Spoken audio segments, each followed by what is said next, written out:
Hi Kim. Hi, Bryant. This is How to Artist with Kim and Bryant, Very and exciting. very exciting. And today we're talking about perfectionism.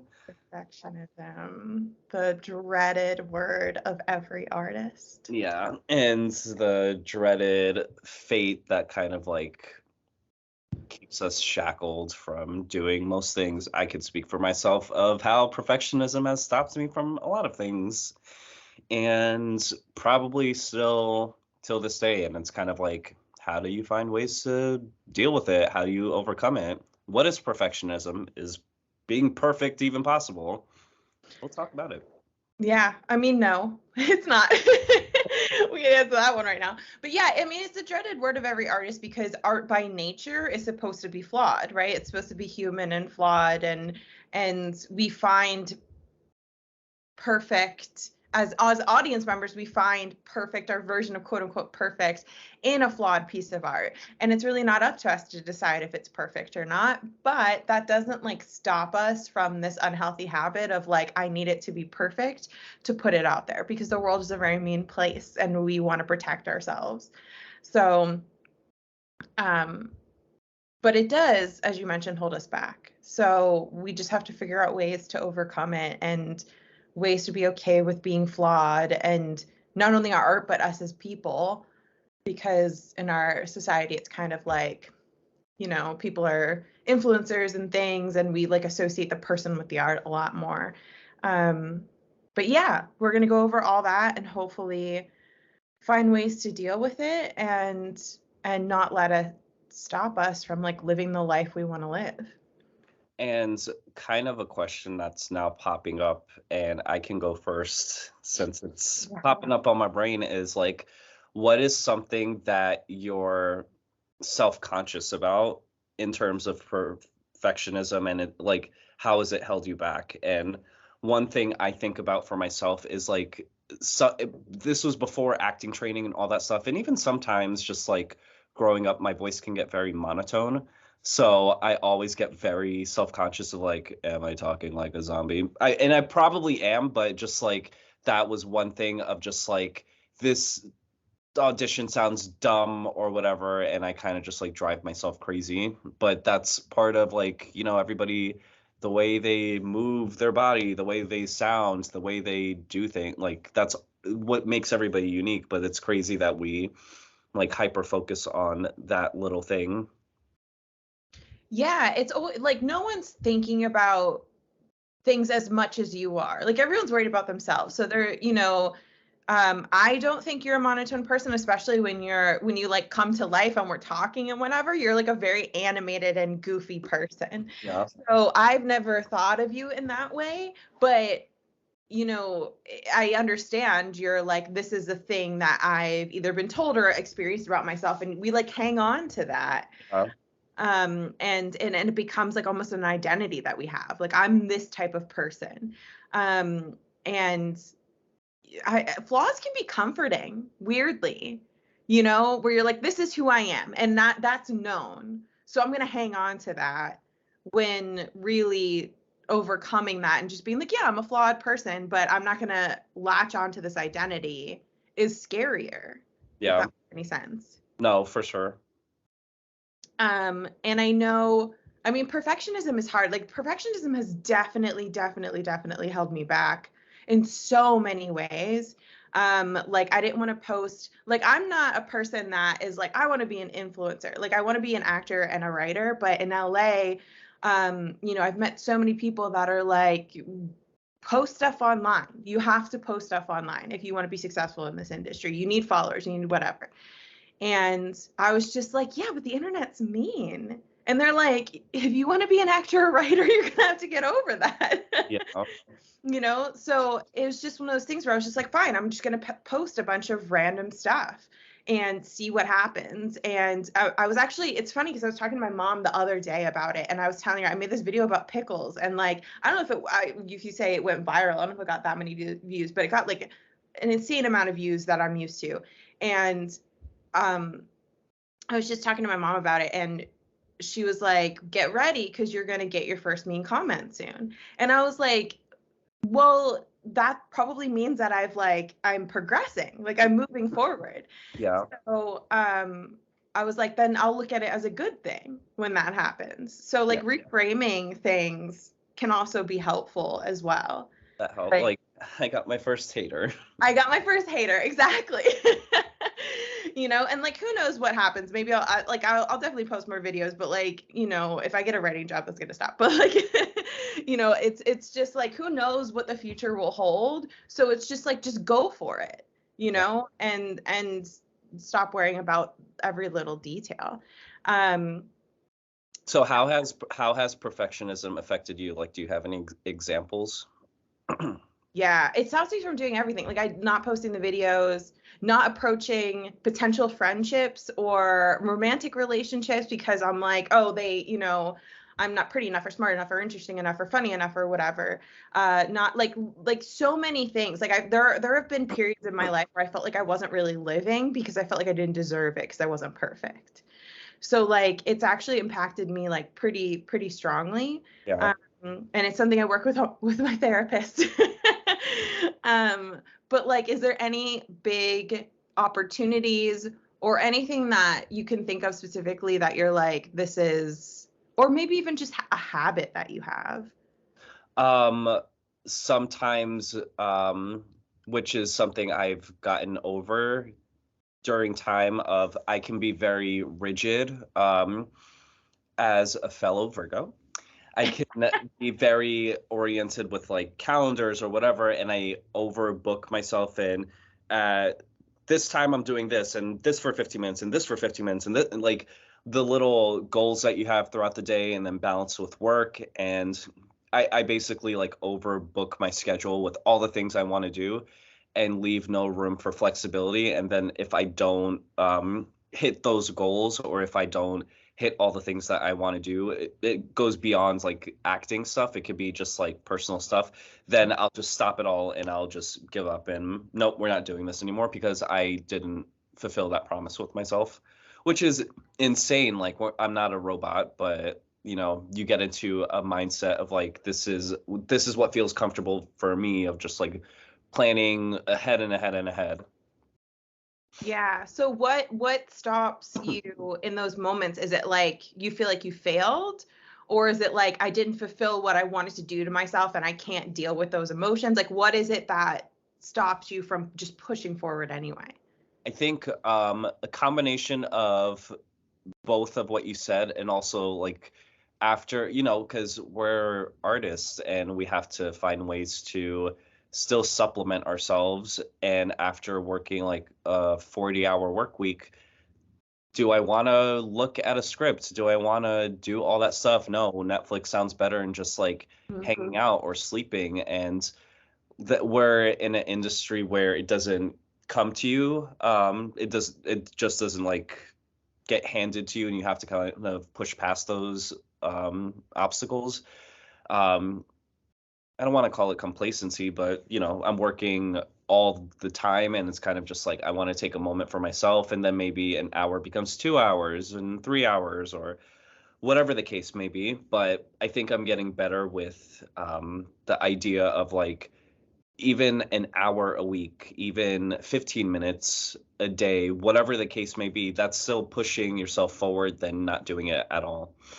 Um, yeah, Yeah, yeah. It's interesting because you're like linking perfectionism with burnout, which is, like I never really thought about it that way, but yeah, perfectionism can lead to a faster burnout, right? Or like lead to burnout happening faster, I guess I can say, because it's like if you're just like, I'm going to do this to the best of my abilities, great, but if you're holding this impossible standard that you'll never meet, it's so discouraging, yeah, right?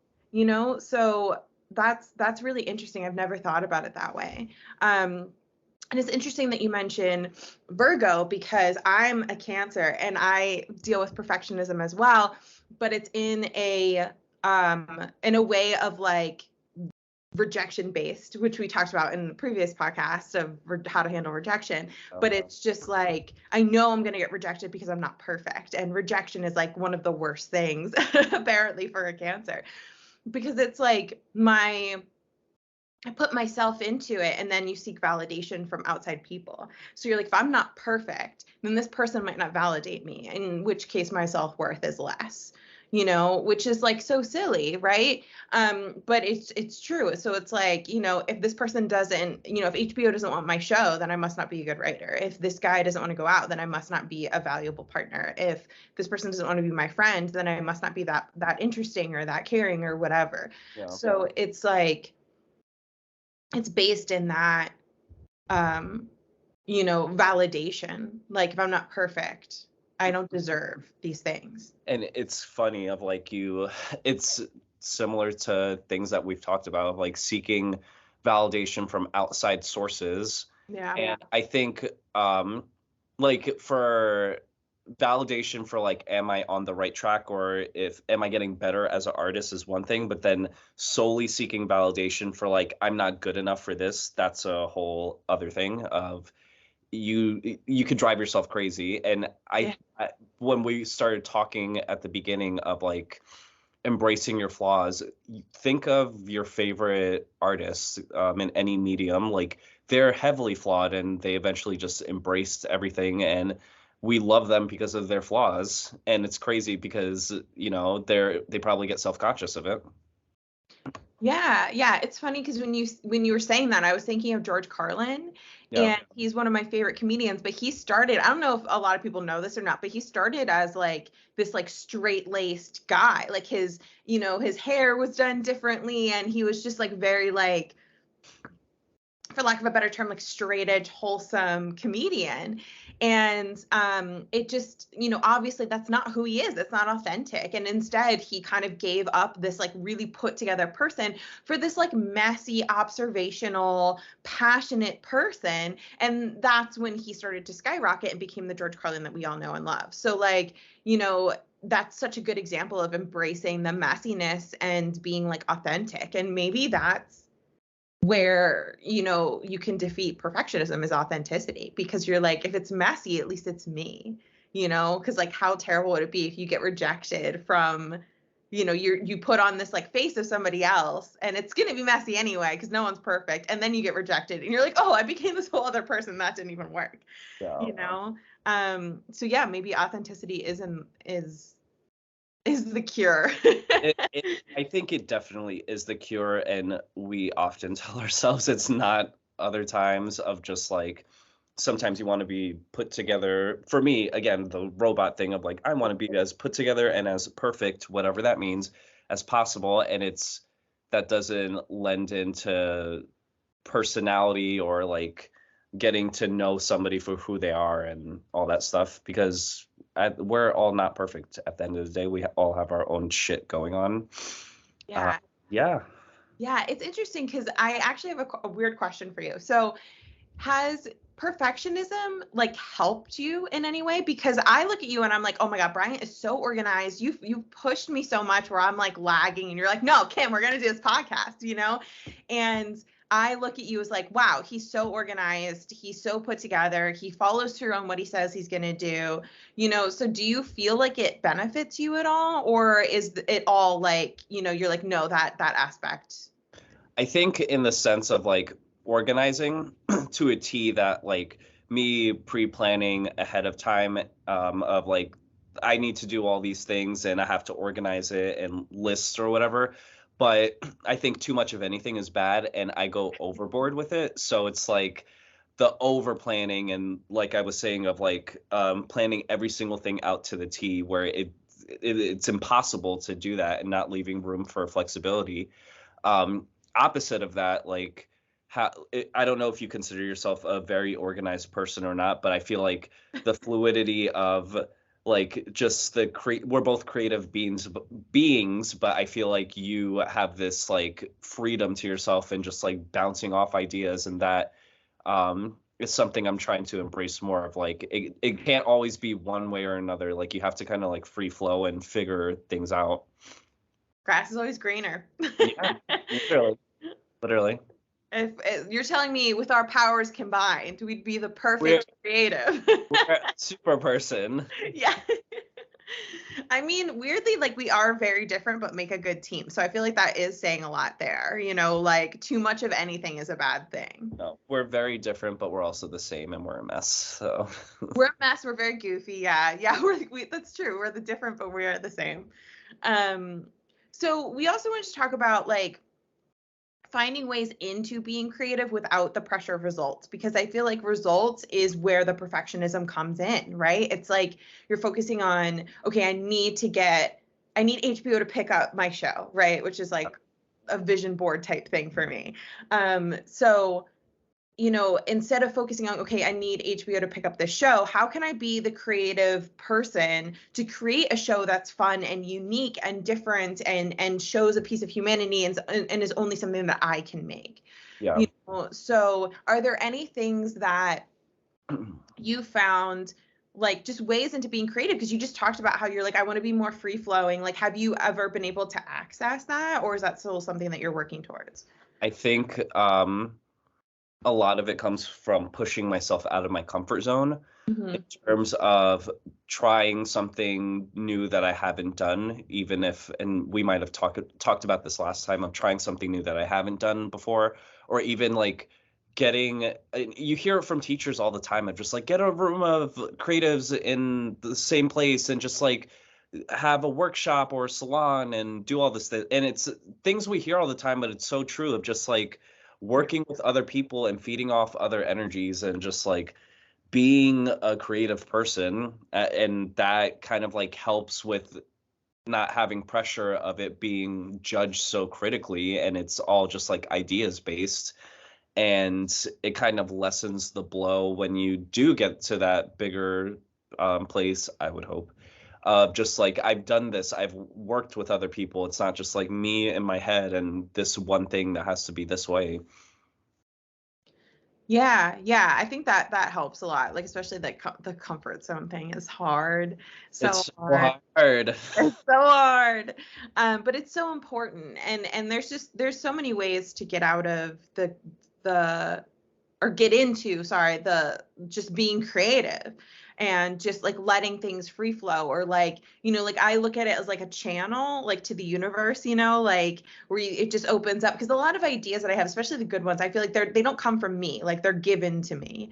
So it's like how to access that, and I just feel like taking a winding path sometimes can help. So it's like go do a hobby or like something that you're interested in that you always wanted to do, like go do that instead of like sitting at a computer and trying to write, or like trying to find ways into a character if you're an actor or whatever. Like being a creative person means collecting these experiences, so Yeah. it's like go collect those experiences and do things that you're interested in, like go and do them badly. So do them like badly on purpose. So like go find something that you can't stop thinking about, right? If you're just like, oh, I really want to paint, I've been thinking about it forever, I want to paint, like go take a cheap painting class, or like if you don't have the money, go on YouTube, like buy, get a sketchbook or whatever, and like start painting, and then do it horribly, Yeah. and it'll access something. Like the act of doing it for the love of doing it is so important.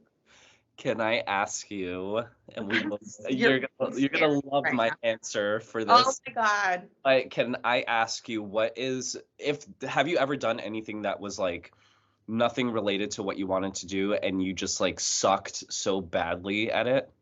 Oh my God. So many things.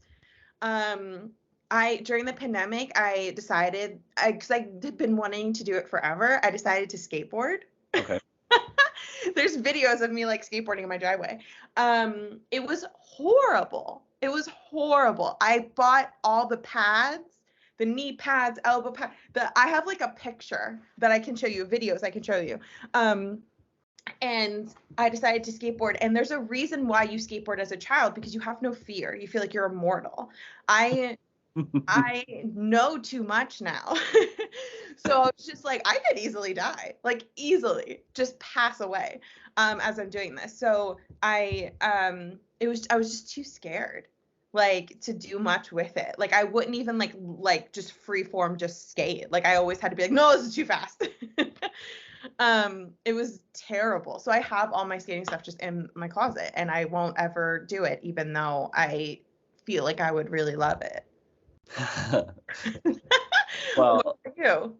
um, so I don't know if you know this about me, but I have an affinity for like late 90s, early 2000s hip hop and R&B music videos, and I love the dance sequences, and I love like just like the vibe, and I feel like nothing till this day could ever trump that. And um myself and a mutual friend of ours were like, we want to do hip hop dancing. I want to be like one of those people in the hip hop dancing videos. And we took a beginner class, and it was not a beginner class. It was not a beginner class. And I looked like an idiot in front of there. Oh. And what made it worse is like a couple of months afterwards, we forgot about it. We moved on. We're like, we're never talking about it again. And then we tried it again at another studio, and it was even harder. And there's a video somewhere that I'm sure if I look at it, I'll cringe, but it was a lot of and 4 5 6 6 5 4, and I was just like, oh my God. So my career for being a background dancer both started and ended both of those days.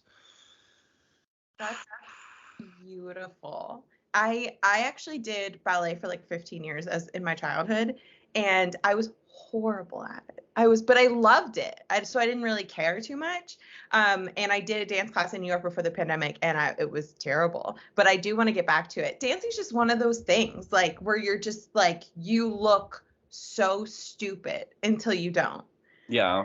So I'm not surprised that just because no one can pick up on it that fast, especially if it's not a beginner class. They said it was a beginner class. They lied. They lied. We should take a dance class together and film it. I'm so down to make myself look like an ass and try Same. something different. So Hey, we got to put our money where our mouth is. it made it better doing it with a friend, which I think always when you have that support of just like being with somebody and just like not caring because you're with that person, you're just having a good time. I think that's also another thing of like having fun when doing it and not getting so self-conscious and heady because I was talking to a friend actually yesterday, and we were talking about like fitness, and they're starting their fitness journey because they're like not they're starting their fitness journey in the sense of like I want to take more group classes and not just do one thing. And they were talking about yoga, and I recently started up yoga again myself, and they were talking about like, yeah, I went all the way to the corner because I was self-conscious of like all the other people that could do the stuff, and I was like, I was doing the same thing too. Like even though I'm physically active, like everybody else was like doing all these handstands, and I'm like, I don't want to like try to keep up with all these people. I'm gonna do whatever's comfortable with me, but it's just like when you have another person with you, it makes it so much easier. It's true. Like having the support of friends is great. Like even if I mean it's better if they're there with you doing it with you, but like even just for them to be like, yeah, go do it, you know? Or having them to text before and after, just like having the support and my best friend she has her own business in North Carolina. She's a doctor, and I feel like me and her we're so different. We're two totally different people. And we have two totally different goals, but we're kind of like trying to build something, Yeah. you know.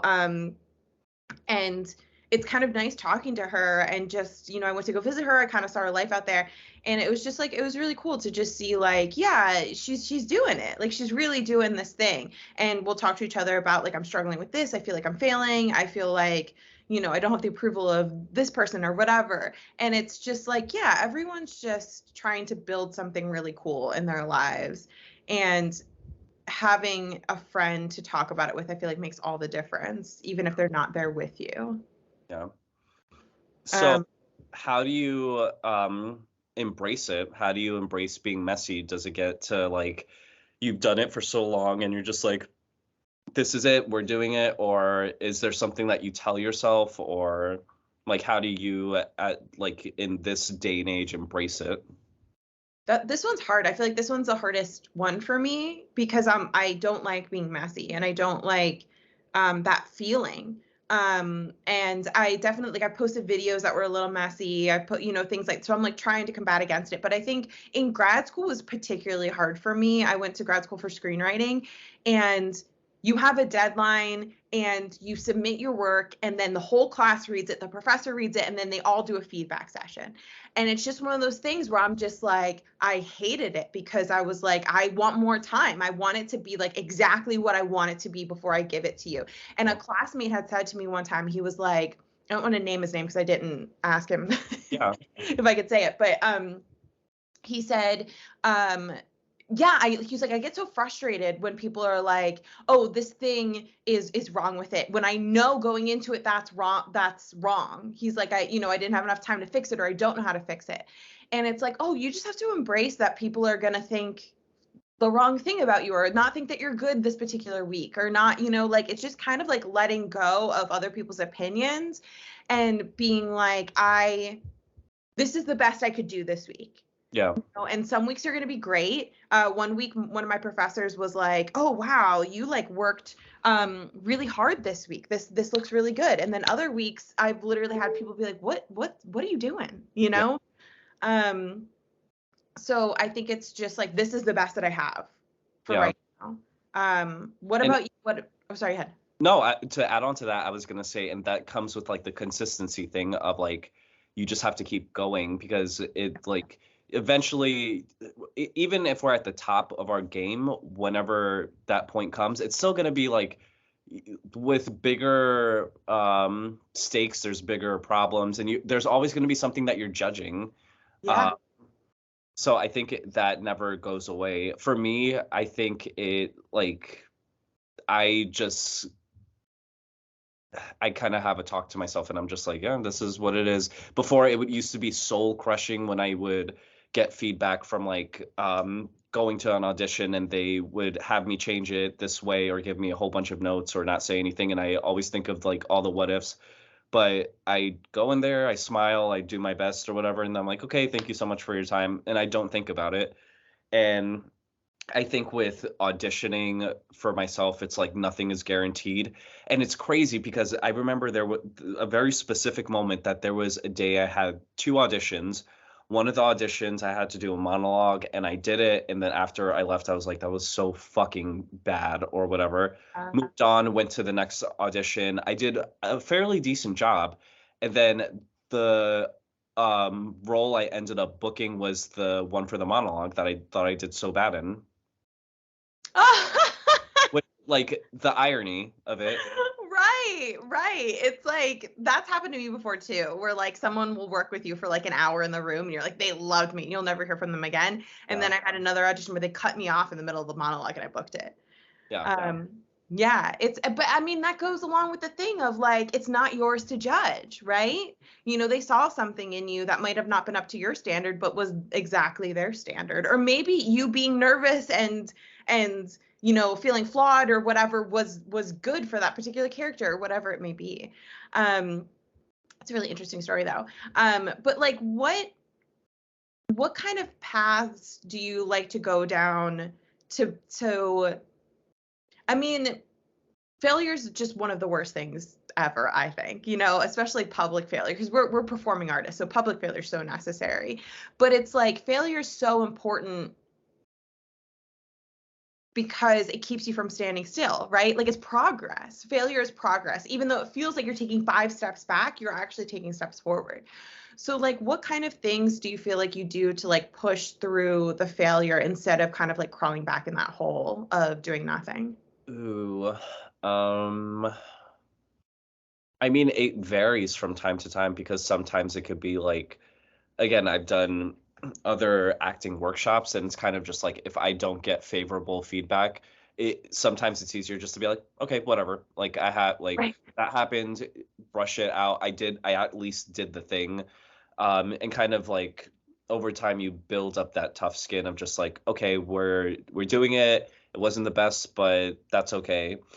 Other times it hurts deeper where you just like don't like if you're not feeling your best and then the person kind of just like this was so bad and kind of just like going in on you and you're like, oh my god, and it affects you for other days. So I think there's different ways of like um, handling it. I think having a support system of people and just like I know I reach out to my friends all the time and do a mini vent session and Yeah. then they'll kind of like build me up afterwards or whatever the case may be. But I think having a strong community of people who know you and know your worth and not you talking yourself down. And there's one thing that my one of my very good friends says to me all the time if I'm ever feeling like in that moment, and she's like, "Don't talk bad to my friend," as in like me not talking bad to me. Yeah. Oh, that's very sweet. I love that when the protectiveness of your friends comes out. Yeah, It always feels like, okay, I can breathe. I'm gonna be okay. yeah, Yeah, it's hard. I mean, the community thing is amazing, and we've definitely done that for each other through the many years that we've been friends. And it's also like I have really bad anxiety, so I also like go down these like paths, and everything that I'm like my therapist sometimes is like, what's the worst that could happen? And I was like, I could create a very believable story in which me doing this leads to my death. Like, I just can go through this thing. And it's like, but sometimes it can help going through that stuff because it's like, okay, what if you post a video and people say some really mean things about you, right? And it's like, I'm an actress. I've heard it all before, right? So it's just like, yeah, it's probably things that maybe you have heard before or versions of what you've heard before and you're still doing it. So you're going to be fine, you know? So like I feel like almost going through those what ifs can help see that the worst thing that happens, unless it is your death, which is very highly unlikely unless you're some kind of like insane athlete or, daredevil. Um, the worst thing is something that's probably either already happened to you or you are prepared for and you can overcome. And setting up a support system or, if you want to plan for those what ifs so that makes you feel better, then that can help. But it usually isn't as bad as you think. And it's usually like when it happens, you're like, oh, that's it. Okay, great. You know? So I usually find that like indulging yourself a little bit, like indulging that like anxiety monkey brain can sometimes help. It's a fine line, so be careful. Um, but yeah, I mean that's kind of what I had. And do you have any other questions? Oh, wait, I talked to my best friend about perfectionism and she had some things to say. yes. And this is a fun little segment where we're still figuring it out of like Yeah. a friends corner or something where we're gonna ask our friends questions of like whatever topic we're talking about, whether, perfectionism, if we ask them how do they deal with it or anything. So we'll throw in little tidbits because I feel like it's always fun to hear from the community of people of how it affects you in some sort of way.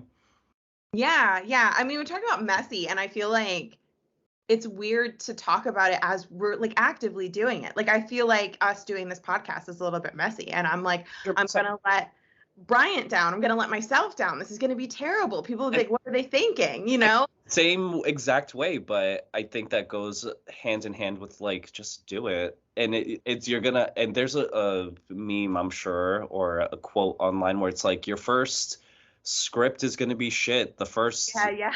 piece of music's gonna be shit. Your first podcast, but just do it. Yeah. I mean the fact like honestly, if you hadn't pushed me, I don't think I would have like still been in planning mode, you know? Yeah. And it's just so scary. And it's like, sometimes the fear is what creates the result that you don't want to. So I'm just like, I'm just gonna be casual. I'm just talking to Brian. But yeah, I mean, we're gonna try to be examples of just do the thing. The thing.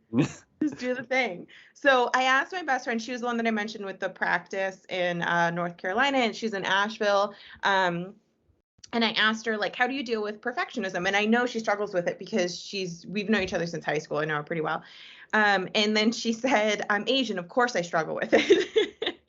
And then she said, it's a constant struggle, but I think big picture instead of details is helpful. Like taking a step back and being more mindful and realistic and realizing that no one else is probably paying attention to the details in the way that I am.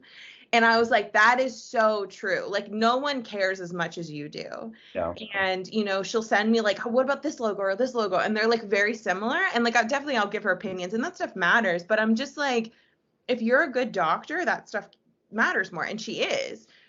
So it's just like the little details we're so obsessed with, Yeah. and everyone else is like not even noticing it or thinking about it. So it's like, I mean, I have other examples of people trying to post videos and things, are like students that I have. I'm an acting coach, and students that I have that are like, oh, I didn't look the best, or that face was weird. And I'm like, that was my favorite part of the self tape, was when you made that weird face, because it was so authentic and so real. So have you found, that's an interesting thing to think about, because we've been talking about our experiences, but like, have you found that in like friends, like dealing with perfectionism, where you're kind of like, what are you even talking about? You're wonderful. I mean, all the time, because even you and I have conversations Yeah. of like, before we were just talking about like getting on camera and how, we look, and you're like, you look perfect. And I was like, ew, stop. But it's like, I could say the That's same the thing. exact conversation we had. I could say the same thing about you, and you'll be like, I look like a mess. But it Yeah. just similar to your friend, my other friend who I talked to, who's a musician. She is planning her content and all this stuff, and similar enough, it will be like, which one looks better, this or this, and it's the same exact thing, and it's like over planning, or she Yeah. won't put the thing out there that she needs to, and she'll over plan, like, this needs to be done and this needs to be done and and it's just like, just do it. Right. Right. The just do it thing. It's so easy to look at someone you love and just be like, just fucking do it, like, um, but when it's you, like everyone's like, just share your writing. And I was like, I'd rather die. Like I'd rather stab myself with a fork than post things publicly on the internet and share my writing, and it's like, but everything I want, literally everything I want in my career, is on the other side of doing exactly that. Yeah. So it's hard, but yeah, having a support system, kind of like indulging any sort of fears that you have and being like, yeah, if this happens, I'll still survive. Um, getting outside perspectives of people that care about you. Like there's so many ways to deal with it. And if it helps keep you organized, then you can use it as well. Yeah. Any other last tidbits, stories that you wanted to share? Nothing I could think of. I think just like a reminder for everybody that perfect isn't a thing. You can't be perfect. And embracing your flaws is kind of like where it's at. Yeah, 100%. Yeah. And, reach out to us too, for if you guys are like experiencing this, or like you had a win, then let us know. Because I'm really curious about other people's experiences as well. And that's part of the reason why we started this podcast, is because Bryant and I were having these conversations, and we were like, other people have to be, I remember talking to you and being like, other people have to be having these experiences. Yeah. So I'm just really curious of what you guys go through and how you overcame it, any wins that you had, or what your experiences are. Yeah. So that's it for this week. I'm Bryant, and that's Kim. Woo! And I guess we'll see you next time. Share, like, comment, 5 stars, all of that, and just let us know what your experiences are with perfectionism. We'd love to hear. Give us a good Yelp review. Yes. Take care. Bye. Bye.